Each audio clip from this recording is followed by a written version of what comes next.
Les géants de l'âme étaient pauvres. Mais y a-t-il une erreur à posséder de l'argent?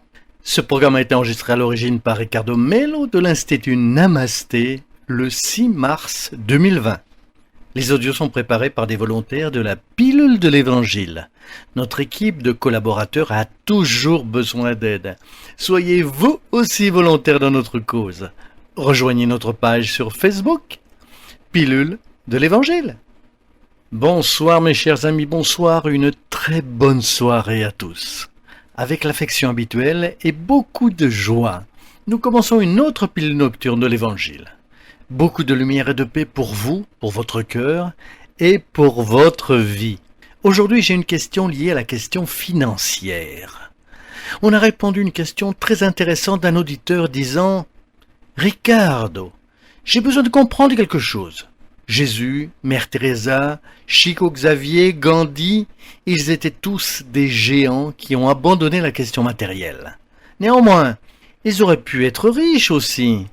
Pourquoi ont-ils abandonné la question matérielle? Ont-ils eu tort?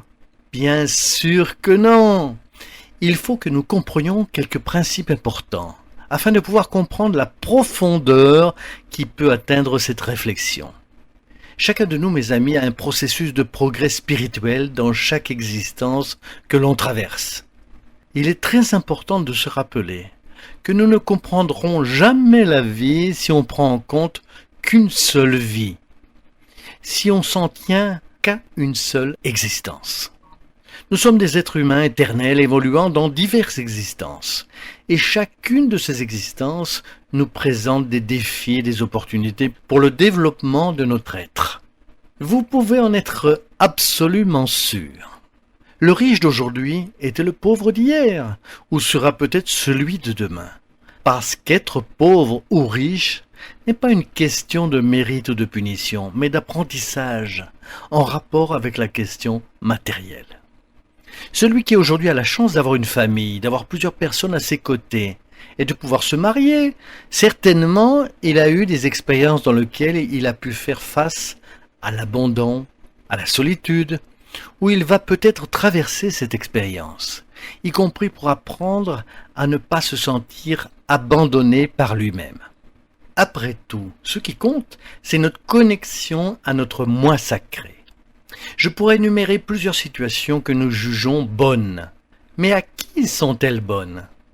Si vous regardez du point de vue d'une seule vie, il est très difficile de tout analyser. Tous ces esprits, ces géants de l'âme qui ont marqué notre histoire humaine, avec la grâce divine, d'une manière puissante, ils nous ont donné un merveilleux exemple pour dire qu'il était possible de vivre une vie digne, bénie et illuminée sans être attaché aux biens matériels. Et ces enseignements ont marqué et marquent nos âmes jusqu'à aujourd'hui. Mais cela ne veut pas dire que les biens matériels sont mauvais, ou qu'ils sont une complication. Le problème est la relation que chacun de nous développe avec les biens matériels. C'est très différent. Dans le processus d'apprentissage, nous vivons aujourd'hui une phase, comme le disent certains amis spirituels, certainement avec tout le sens et la raison dans lequel l'homme a besoin de combiner l'esprit et la matière en même temps. Pourquoi? Parce qu'à une certaine époque de l'humanité, nous n'avons apprécié que la matière. Nous nous sommes battus pour la terre. Les conquérants ont combattu et tué parce qu'ils voulaient des trésors cachés, comme l'or et l'argent, ainsi que gagner des terres auprès des autres pour avoir du pouvoir.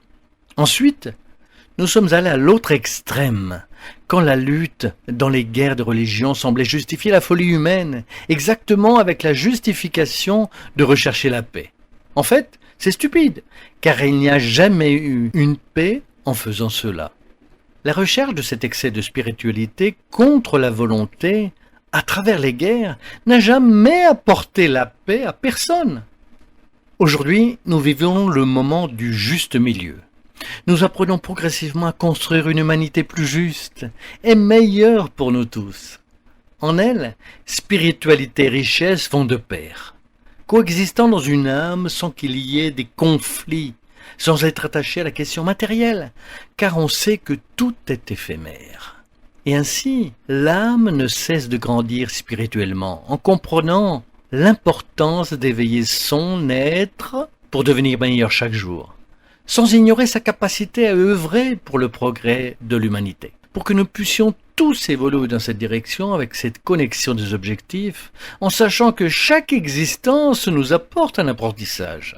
Les êtres extraordinaires de lumière nous ont laissé une trace d'apprentissage profond. Mais ce n'est pas le seul apprentissage que nous ayons. Il y en a bien d'autres, à tel point que l'humanité rampe encore à la recherche de cet équilibre. Et c'est pourquoi nous en parlons tellement ici. J'espère que vous avez passé une merveilleuse semaine. Que Dieu vous bénisse, un beau week-end, et vous le savez déjà. À bientôt mes amis, à très bientôt.